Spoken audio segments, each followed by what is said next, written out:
Hello, everyone. This is Dorie Clark, and we are here with Newsweek's weekly interview show, Better. Our guest this week is Deepa Purushothaman. She is the author of the new book, The First, The Few, The Only. And we are here to talk about how to redefine power in the workplace. Deepa, so great to have you here.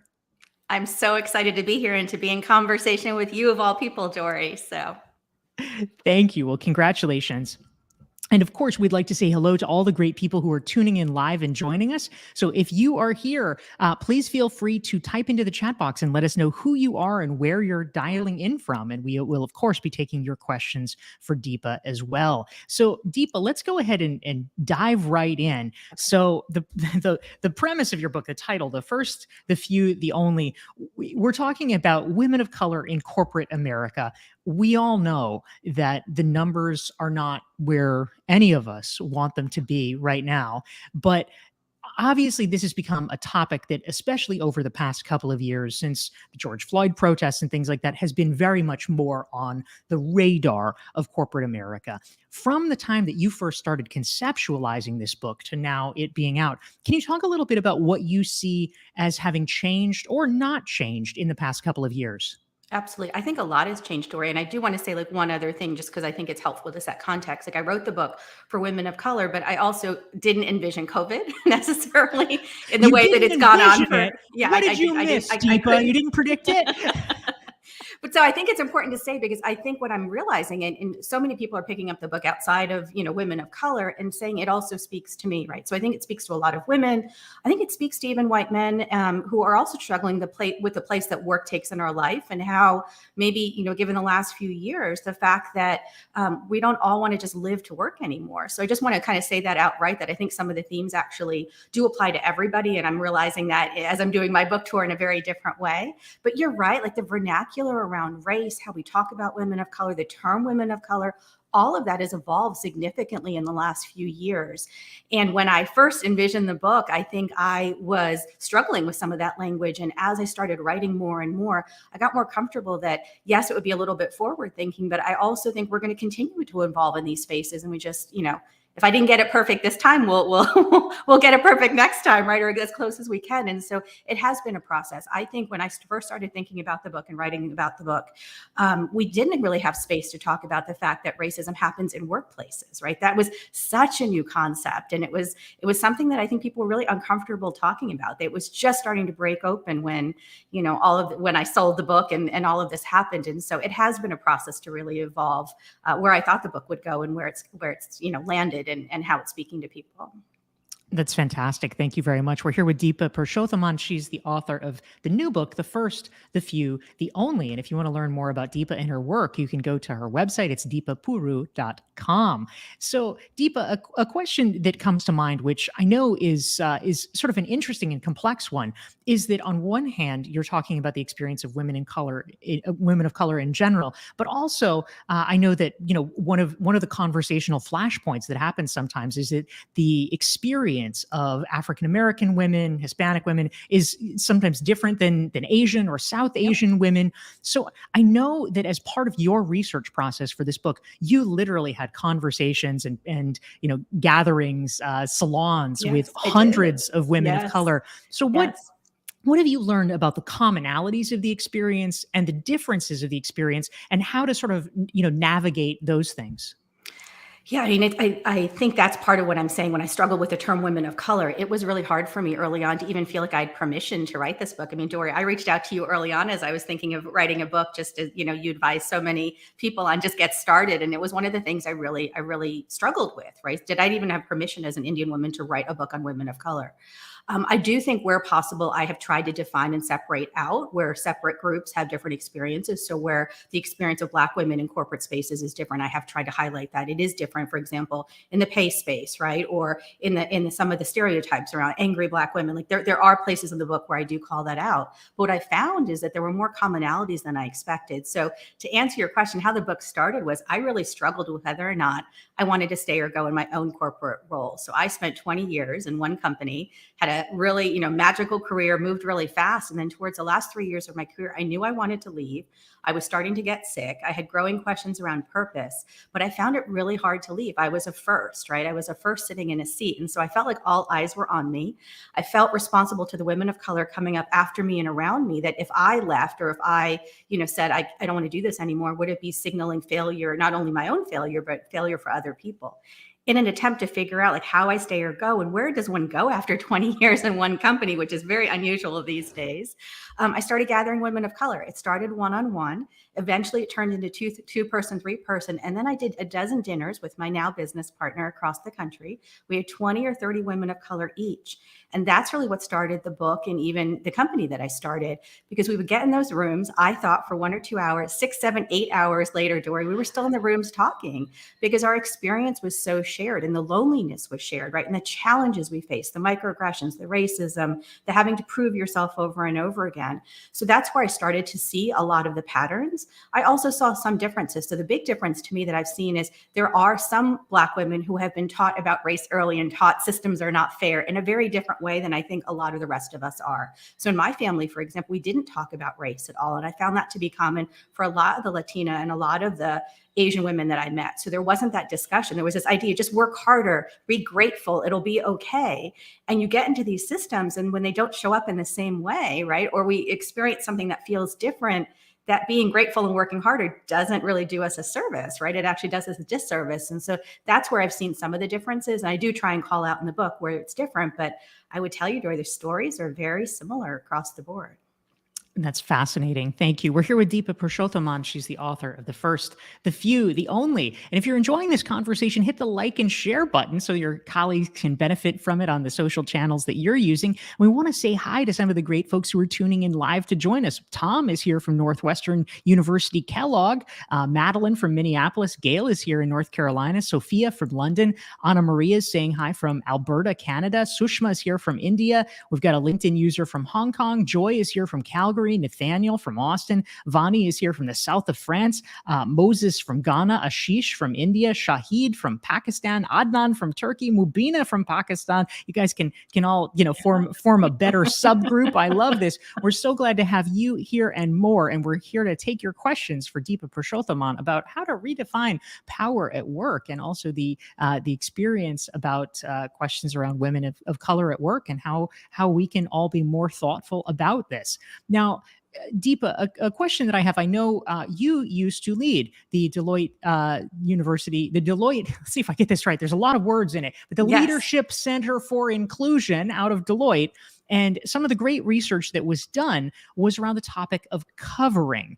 Can you explain a little bit more about what covering is and how that might impact? I mean, certainly the research shows is quite interesting. It impacts everyone, but perhaps disproportionately women of color. What does that look like, and what does that mean for us? Sure. And I want to be clear, because I only want to take credit for what I've done. I led our women's initiative, right? And I had a large role in inclusion. There were others who actually led that initiative, like Chrissy Smith, right? Who's a great friend and has done amazing work in the space. And that was actually her work. So she worked with a professor. They did all this research to realize that a lot of people, right, cover, a lot of people hide parts of themselves. And so it is, I think, a universal phenomenon. I think part of what she unpacked, and part of what I've continued to unpack with my work, is that I think certain groups cover more. And that's part of what I'm trying to showcase here. I think what I found, Dorie, is that a lot of people are open to the conversation that maybe the workplace is not a meritocracy. That's a very new conversation. And that's really the main point of my book, is that the workplace is not necessary. Corporate America is not a meritocracy, and it's okay to talk about that. But what I'm finding, especially from a lot of the white male leaders that I'm meeting with, is they want me to help them understand how. Like, I can see that that's possible, but I don't really understand how, because we've never talked about it.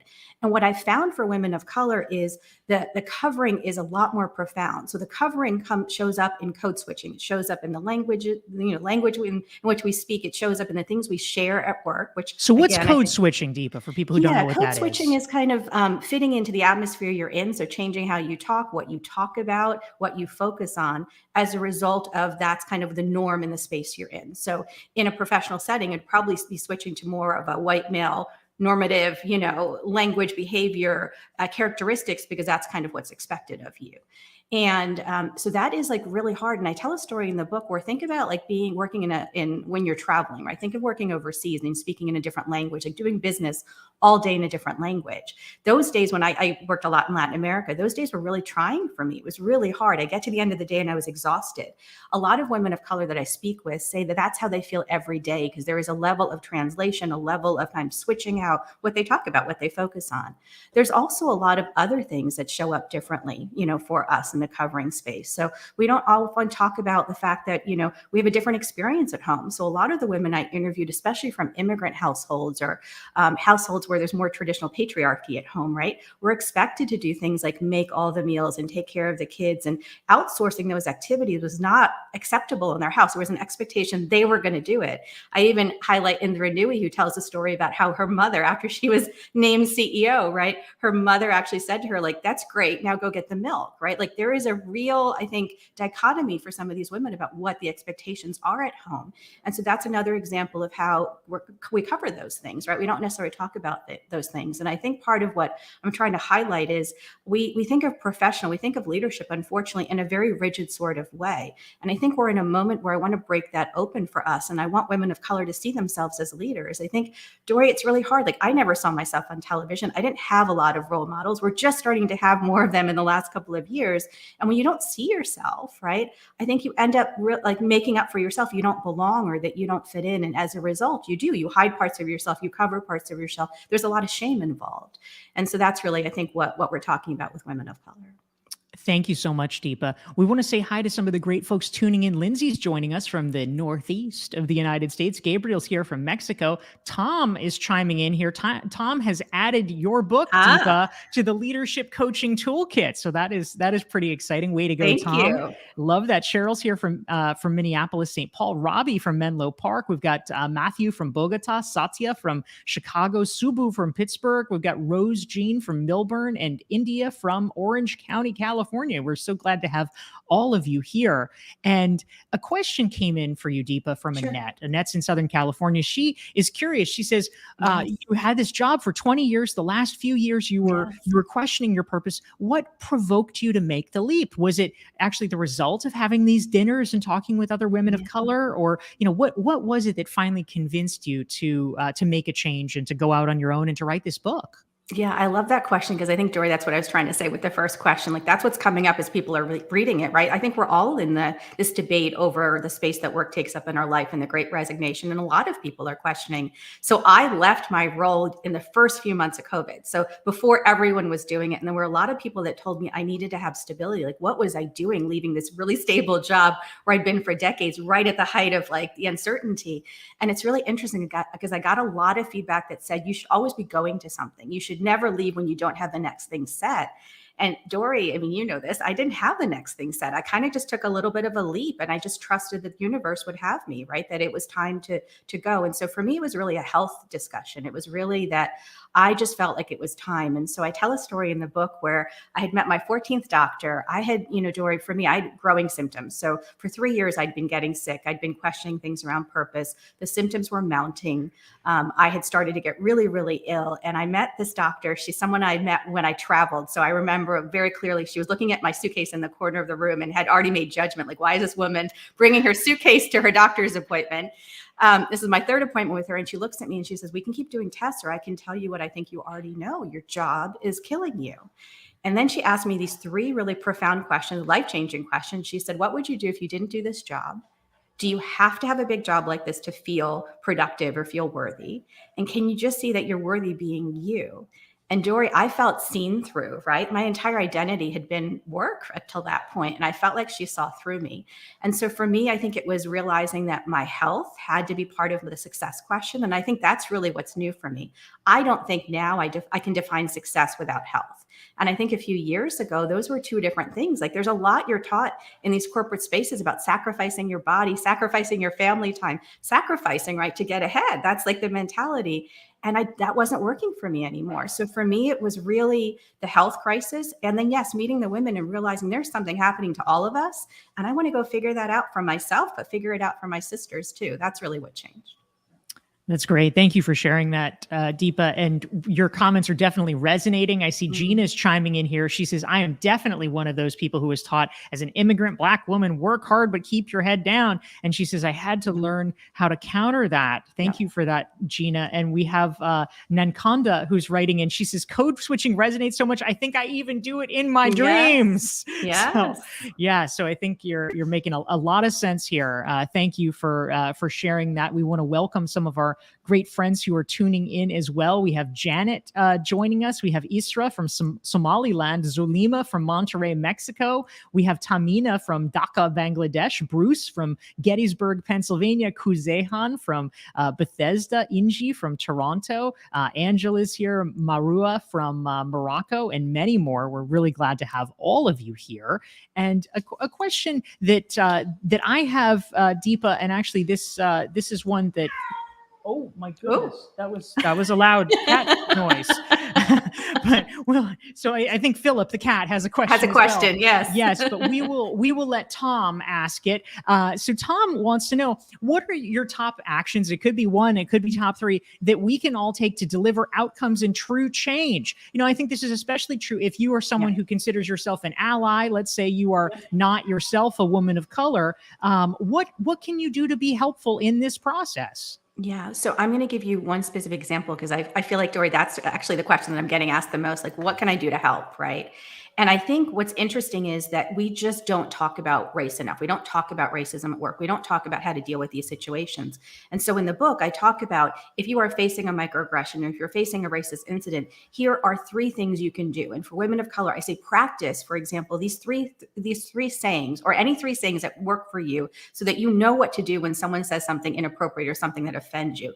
And what I want allies to do is to realize that they can practice those things too, because I think part of what we don't give ourselves permission to understand is that as allies, we're not taught what to say and what to do when someone says something. And we're all kind of looking at each other. Did that just happen? And not knowing what to do in the moment.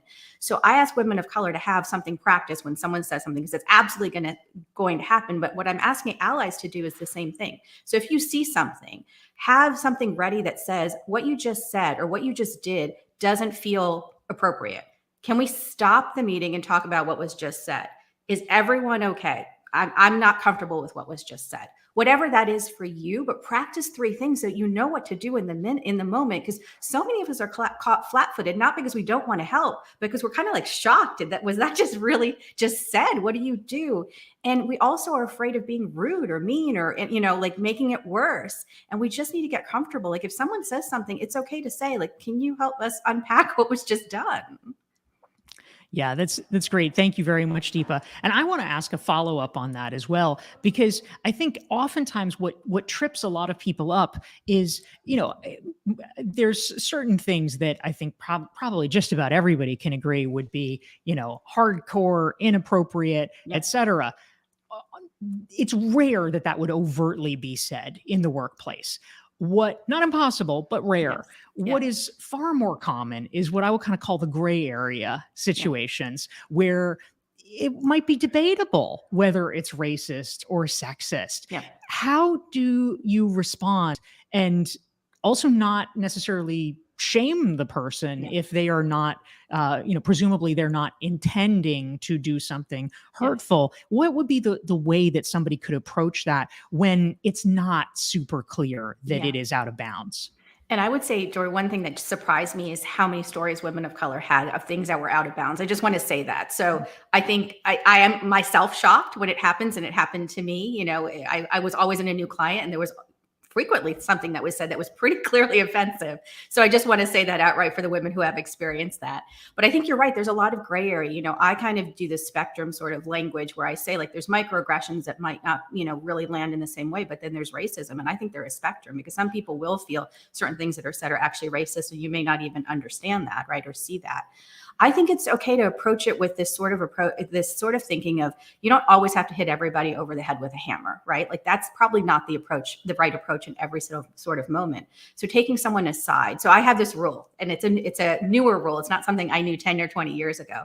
I kind of listen to my gut. So if someone says something and I feel heat, right, literally in my stomach, like that's where I feel my anger, I will see if I feel that feeling for 10 minutes. If I feel that feeling for 10 minutes, then I will say something. I might not say it in front of everybody. I might say, can we have a sidebar? And I just want to share with you like how I'm feeling. Because I know, Dorie, if I feel something wrong for 10 minutes, I'm going to like literally ruminate on it for days, right? And so I'm trying to protect myself and set my own boundaries. I think what I would say is it's okay to approach somebody and say, I really need to have a conversation with you about what was just said and how it lands for me. I think that's part of what you're getting at is it's not necessarily what you said and your intent and how you said it. It's a little bit of how it lands. And we just need to have space to have those conversations and not approach everything that everyone is doing something to us, but a little bit of, I want to help you understand how that feels for me and why that makes me feel like I don't belong. That's a lot of what this is about. Things are said or things are done. And unfortunately, they make us feel like we don't belong. And that's not what I think a lot of people are intending, but that's really what the outcome is. Yeah, thank you very much. We're here with Deepa Purushothaman. She's the author of The First, The Few, The Only, and we're talking about how to redefine power at work. Deepa, I think your last answer touches on this a bit, but if there's anything more you wanted to add, Gina had a great follow-up. She says, how do you help leaders overcome the fear that they feel about wanting to talk about race at work? Yes. It's a loaded thing. They probably know, okay, I could mess this up. I could get into trouble. So what are your thoughts about how to approach that or just de-escalate that? Yeah, Gina is right. I mean, it is one of the hardest parts of this work. I think we're in a moment, especially right now with cancel culture, where people are just afraid of saying the wrong thing. So I tell a story in the book where I met with a white leader right after George Floyd's murder. You know, a call from a friend who said, can you help the CEO of a tech company? He wants to put out a letter to his company, but he's afraid of saying the wrong thing. And we stayed, I stayed up with him one whole night rewriting the letter over and over again, because anytime I'd put anything in it that felt like important words, he would say, I don't know if I can say that. I don't want to say anything controversial. And I think that, Dorie, that's the unfortunate part of this. Like, this work is going to feel controversial to some people, and we just have to get okay with that. You know, I have said the word permission a few times, but for me, permission is so important. It's permission for women of color to set their boundaries and do things, but it's also permission for, our other leaders to get it wrong. Like, we have to try. We have to be willing to try. This is hard work. We didn't get here in a couple of months or in a couple of years. This has been centuries, right? This has been decades growing. And so I think we just have to realize that fear is holding us back from progress, and we all have to be willing to try. And by the way, I think to change cultures, we need to all work together. I don't think that women of color can do it on our own. It has to be all of our work. Yes, absolutely. For those who are watching, if you are enjoying this conversation and want to make sure that you never miss one of our weekly Better shows, it happens every Thursday at noon Eastern, 9 Pacific. You can follow me on LinkedIn. Just go to dorieclark.com/LinkedIn. You can follow me. You can sign up for my newsletter there, and you will get reminders about these conversations. And if you want to learn more about Deepa and her work, just go to deepapuru.com and you can check out her book, The First, The Few, The Only. So Deepa, a great question came in from Phyllis. I love the attitude, Phyllis. She says, Phyllis from New York City is here to learn more.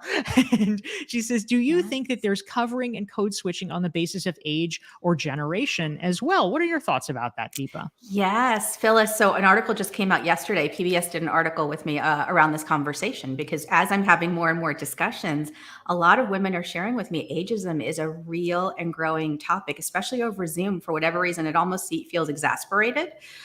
So I think a lot of people cover how old they are, and especially women. What I'm finding is that there is definite ageism. You know, after the age of 45, 50, a lot of women are sharing stories with me that it's really difficult, and that we tend to, in the same way that we have microaggressions towards, racism or folks of a different race, we have microaggressions around ageism. So I think it's a real thing. I think in the same way that I tell women of color to find their power, I think we have to get comfortable with ourselves as we age and get comfortable with where our thoughts are on it. And once we're clear and once we find our power, then we can realize what we're willing to push back on. But it is a real and I think a growing thing for women right now. Absolutely.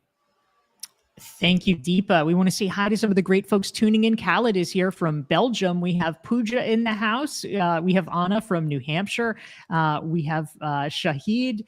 We're so glad to have all of you, and we're taking your questions for Deepa Purushothaman, author of The First, The Few, The Only. Now, Deepa, you were alluding to this a little earlier, and I wanted to talk a little bit more about it. There is the common saying that you need to see it to be it, but some people agree with that. Some people do not agree with that. Yes. Can you break that down a little bit and tell us your perspective? Yeah, I tell a story in the book where, again, because I was a first, right? I didn't have a lot of role models that looked like me. There wasn't another Indian female partner ahead of me that I could emulate. So I really struggled. I wanted to see models that looked like me. And when I looked around, I saw a lot of great leaders, but they didn't necessarily resonate in the way that I needed them to resonate for me.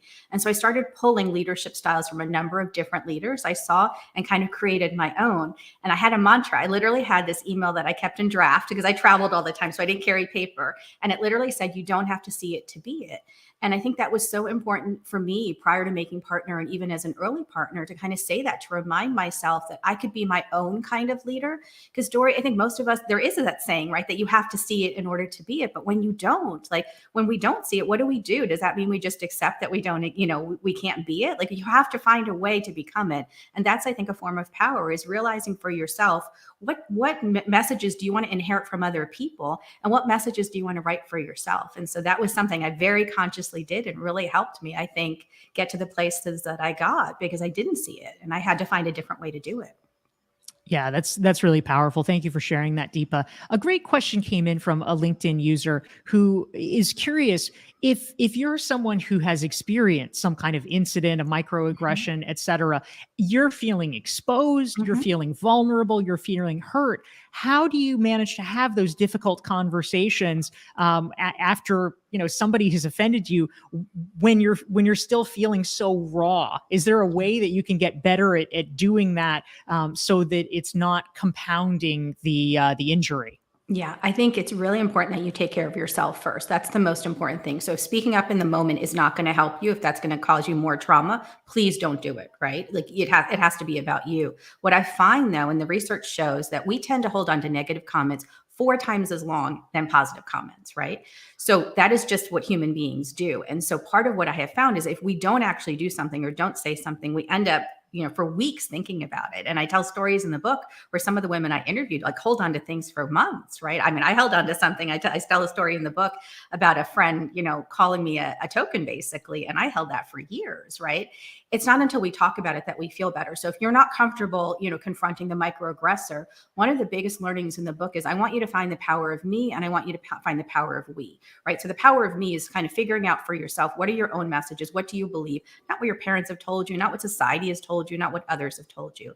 But then the power of we is really important, because I think we can't process these things without support. So if you're not ready to confront your microaggressor or the person who has been racist to you, find sisters, find other people to have the conversation with. Sometimes just telling a friend can actually be a way to process what you're feeling and figure out how do you want to confront the person.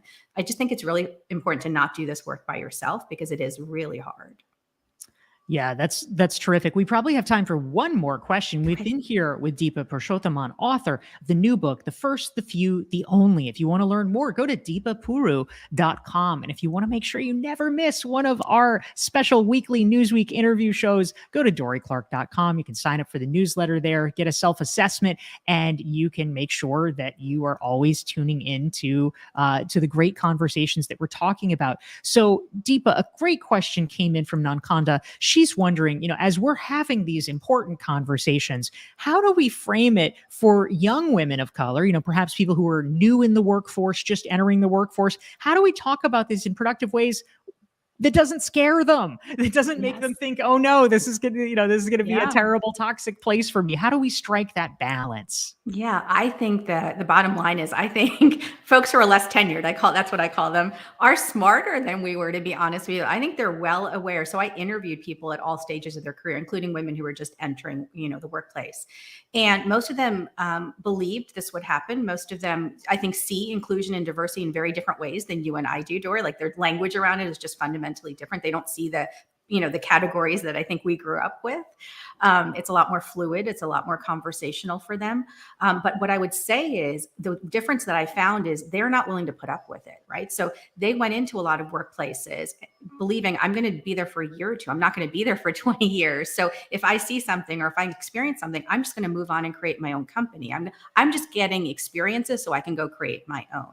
So I think it's okay to have these conversations. I also think if we don't have these conversations, we don't prepare people. So many of the women of color I met were just kind of stunned when things happened to them because they assumed it wouldn't, that it had gotten better because everyone talks about with each generation, it's gotten better. In some ways it has, but some things haven't changed. So let's prepare them. Let's talk to them, but let's also tell them what to do and how to get through it. I think that's the important message. Fantastic. Deepa Purushothaman, author of The First, the Few, the Only. You can check it out, get your copy, go to deepapuru.com. Thank you all for tuning in, and Deepa, and a special thanks to you for joining us today. Thank you, Dorie. It was a pleasure. Take care and see everyone next week.